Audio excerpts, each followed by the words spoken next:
Yeah, what's good, Joe? It's your man, the Bigga P, and I'm about to talk about the fights from, I shouldn't say tonight, so it was just from yesterday's fight cards, both on HBO and Showtime. So let me get to it. The HBO card. Yeah. The Gamboa Perez fight was, I mean, it was what it was. It was lackluster. It was a very lackluster affair, struggle even to watch. You have Perez, who didn't really press the action all that much until the later rounds. Excuse me. And then you have Gamboa, who seemingly had no plan A, never mind a plan B. You know, he was just mostly, it was just trying to win the fight off athleticism and flashy punches and whatnot. And he wasn't impressive at all. And most people were hyped from it. I'm like, yeah, where's the excitement? I mean, I already knew what time it was in that last fight with Farinas. Is like, he Gamboa is ripe for a KO. It's a shame that Perez was just fought a little bit too pedestrian in order to pull it off. And it went to 12 rounds, much to my dismay. I'm over there drinking beer, trying to trying to stay focused on the fight.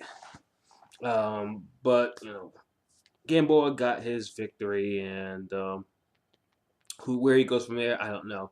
But whatever the training situation is for Gamboa needs to be changed, and because Gamboa is a knockout waiting to happen. There's no question about that, and I believe that now more than ever.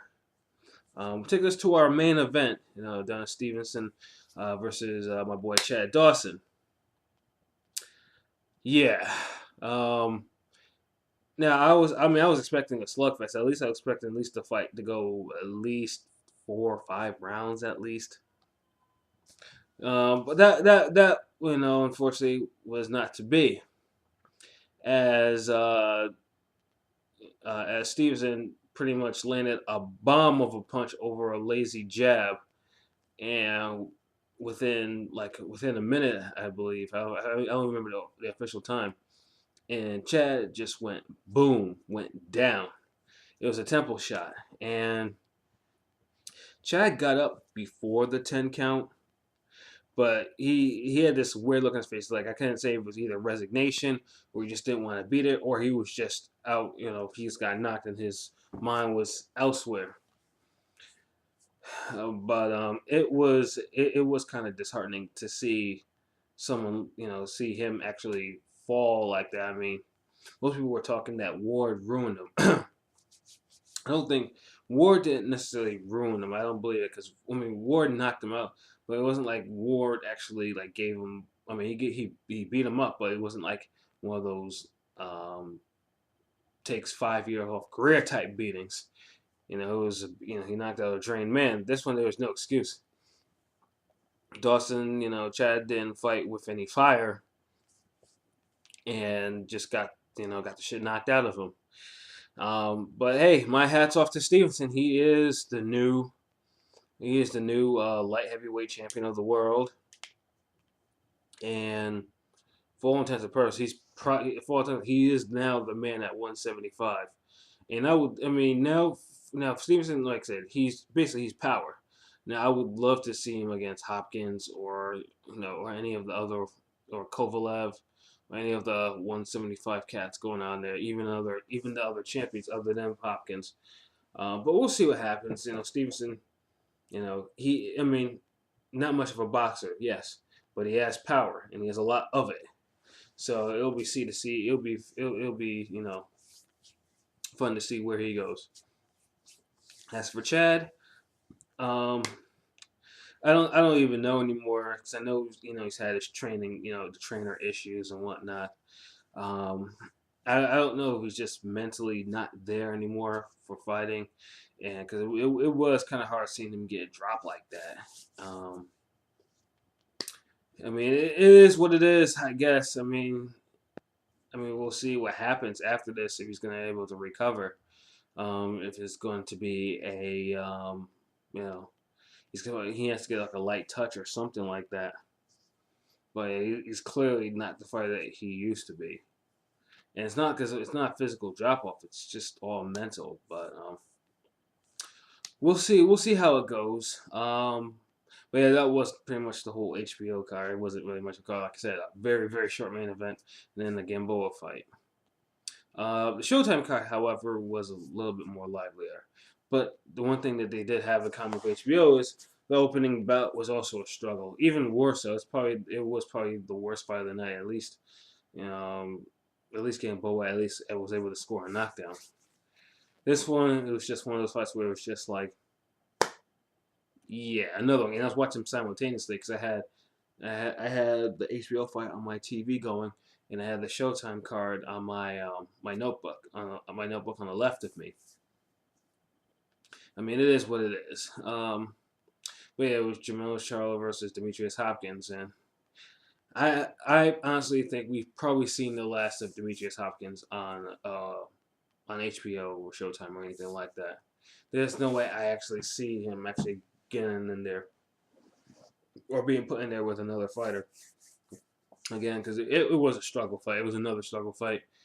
Um, it didn't, it was boring. There was a lot of tentative action. It wasn't even like great boxing or whatever. It was just a whole lot of non-action. The crowd was booing it, although they said it was booing maybe Berto and Soto Carras in the audience.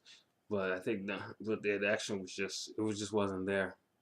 I mean, for Charlo, it's a win against a solid journeyman. But that's really all there was. I mean, he wasn't really impressive, and like I said, Hopkins was damn near. Like I said, I just don't see him being put back on Showtime or HBO anytime soon. The second fight, however, should have made up for it and then some. Lara versus Angulo. Now, basically basically due to the different styles they both had, the fight, because I remember talking about the fight, could either be a struggle to watch or it would be something great to watch. Luckily, fate decided to show favor on great to watch. Lara-Angulo was brilliant. Was a brilliant give or take slugfest. Basically they told the story. It was the body. It's either the body shots to slow her down, or versus the counter punches from Angulo. And that was pretty much the whole ebb and flow of the fight. And Angulo managed just to inflict the first two knockdowns on Lara's career, and it looked like it was going to be a KO because Angulo, although I think was losing some steam, was closing in on Lara, and Lara was starting to get tired. And then of course, he lands a combination right on the eye, and that eye just blew up. It was like you're like, oh shit, Angulo's in trouble again. And I think shortly after, and Lara lands another shot to the eye, and Angulo turns away and walks away. And you're thinking to myself, oh, it's like, oh shit, he's quitting. And there's your fight. It was one of those fights where like I thought Lara would at least win like a majority or something like that. Actually, no. Actually, no. When I officially bet, I bet it on Angulo. But at least I thought it would be a draw. And like I said, I have to give my hat off to Lara on that. He dug deep. Because like I said, he was ready to go, and he held on. Basically he out toughed a very tough fighter tough to beat. And in the process, he fractured the man's orbital bone, which is like, damn, you didn't think Lara had that type of power on him. But yeah, it was a brilliant fight. It was an excellent fight. One that I cannot wait to download and actually watch for tomorrow. But yeah, and I hope now Angulo. Excuse me. Excuse me. Yeah, I hope Angulo is actually is okay, and obviously if it's fractured, he's going in for that surgery and he's probably gonna be out for a little bit. But my hats off to both of them for putting on an excellent show. Like I said, pretty much making up for Charlo and Hopkins in the opener. Now the main event was Maidana versus Lopez, and this too again was another sensational fight. First they had early rounds. You had Lopez, Maidana trying to box, and Lopez pretty much slugging out with them. And then after some ebb and forth of that, and Lopez comes back and absolutely beats the absolute shit out of Maidana to the point where you're thinking a stoppage was coming. And I know, and he said, and Maidana did go down. Now people say it was a knockdown. No, I mean, I would say that if there was more forward momentum in there, but Lopez clearly shoved him down, and there's your slip. But Lopez looked, like he was putting combinations together, putting them right hands. I'm thinking, oh, Lopez is coming to fight. He's got to stop it. I think he's too big for him. And then Maidana comes back in the next round and comes roaring back, and actually just and punches, Josecito against the ropes and everything. And you're thinking to yourself, yeah, man, how does Maidana keep doing this over and over again? And then the next round afterwards, Maidana knocks him down with that right. Equilibrium all is pretty much gone. And then after that, Maidana came in and swarmed him and just punched him against the ropes, and the referee had no choice to stop it. Now, people said, the stoppage was premature. I would say that if Lopez had done anything, which he did, he didn't hold and he didn't take a knee. Now, if you don't do those two things, then you gotta show the referee you gotta fight back. You gotta shoot. You gotta throw some punches. You gotta dodge. You gotta do something to show that you're still in the fight. And he did neither. He was getting tagged. So I don't blame the ref. Jose Timmons can say all he wants, but I don't blame the ref for all that. And I mean, that's the way cookie crumbles.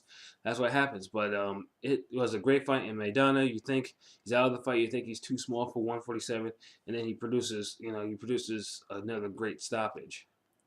So my hats up to him. And so yeah. Oh, I forgot to mention. I know there were talks of Lara. I know Cotto wanted to face the winner of Lara-Angulo. Now, I personally don't think that's a good idea, considering the fact that Cotto's coming off the loss to Trout. It would probably be a bad idea for him to face someone like Lara in his comeback, because I would bet some good amount of money that Lara actually will break counters Cotto all night long. Um, but yeah, back to Lopez. Lopez. I know he says he's not. I mean, he is a welter and he's deserving a welter, but he needs a soft touch now. You said you got Canelo, and then you have this. He needs a soft touch now before he gets ruined. Osito is, like I said, it could be a very serviceable 147 contender. And Maidana, however, he's probably maybe a fight away, or hell, he might even get a shot at one of the welterweight champs. Probably I would like to see him get a shot at the winner of Broner and Malinaji, if that's the case. But yeah, so those are my thoughts. Showtime was the big winner tonight with their card. I mean, because you're looking. I mean, as far as fight of the year candidates, I mean, currently right now, I have Bradley Provodnikov was the first, and then Roman Pinzon was second, and then Rios Alvarado 2 was the third, and then the fourth one was Lebedev and Jones, and two of those fights were on HBO. And Showtime, while they had some good fights, had some entertaining fights, they didn't have any, like I said, on that level for fight of the year. And they had two of them tonight. Two of them. So, yeah, they won tonight. They won big. So, my hat's off to them. And I am anticipating the fights. HBO, while yes, they're on the board with they had some more fights. Between this card and then their future card, the summer schedule, I mean, you could hope. I mean, other than maybe the Garcia Lopez fight, I mean, there's nothing. There was no heat on those other fights that they announced at all. So hopefully, I know there's a lot of discord going around, at the HBO offices, in terms of boxing. So I mean, hopefully they can straighten that situation out because Showtime is breathing down their neck and they're coming in there breathing out hard. So yeah, so that's basically my thoughts about tonight. I'm about to go hop on my forums and my Twitter and whatnot and talk about these fights some more. So until next time, peace.